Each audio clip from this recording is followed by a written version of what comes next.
नमस्कार, YouTube channel में आप सभी का स्वागत है। मैं पुष्पा प्रजापति। मैं गंगा मिश्रा।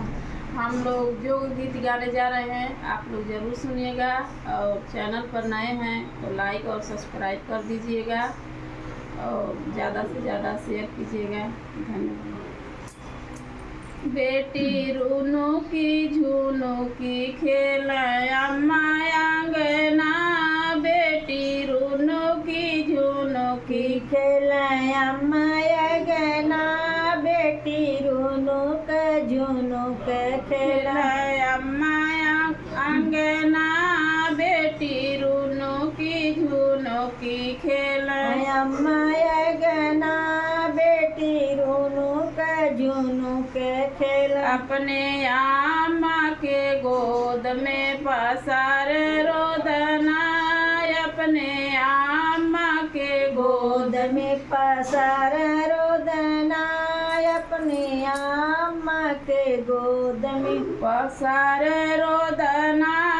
अपने आमा के गोद में पसार रोदना, अपने आमा के गोद में। अम्मा हम से बतावा जोगवा जाना के तना, अम्मा हम से बतावा जोगवा जाना के तना, अम्मा हम से बता जोगवा जाना के तना, अम्मा हम से बतावा जोगवा जाना के तना, अम्मा हम से बतावा जोगवा। अम्मा सब जोगवा दे दातू बेटी के अपना, अम्मा सब जोगवा दे अपने बेटी अपने, अम्मा सब बुला भी है। अम्मा सब जोगवा दे द बेटी के अपना, अम्मा सब जोगवा दे बेटी के अपना, अम्मा सब जोगवा दे। अम्मा कुछ जोगवा हाथे दे दा कुछ अचरा,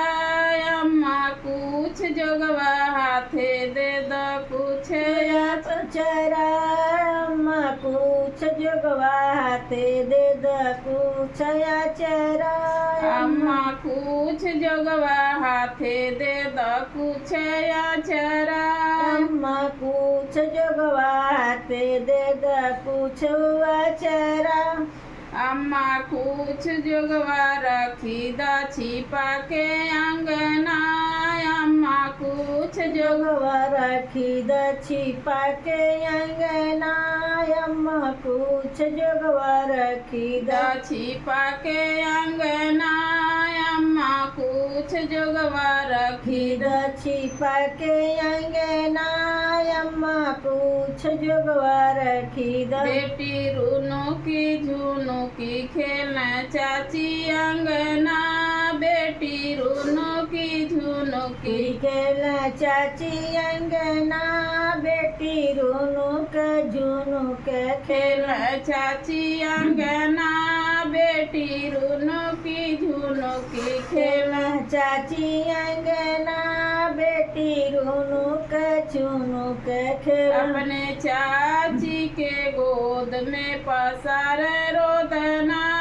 अपने चाची के गोद में पसार रोदना, अपने चाची के गोद में। चाची हम से बतावा जोगवा जाना के तना, चाची हम से बतावा जोगवा जाना के तना, चाची हम से बतावा जोगवा जाना के तना, चाची हम से बतावा जोगवा जाना के तना, चाची हम से बतावा। चाची सब जोगवा दे दातू बेटी के अपना, चाची सब जोगवा दे दा बेटी के अपना, चाची सब जोगवा दे दा बेटी के अपना, चाची सब जोगवा दे दा बेटी के अपना, चाची सब जोगवा दे चाची कुछ जोगवा हाथे दे द कुछ आचरा चाची कुछ जोगवा हाथे दे द कुछु अचरा चाची कुछु जोगवा हाथे दे द कुछ आचरा चाची कुछ जोगवा हाथे दे द कुछु अचरा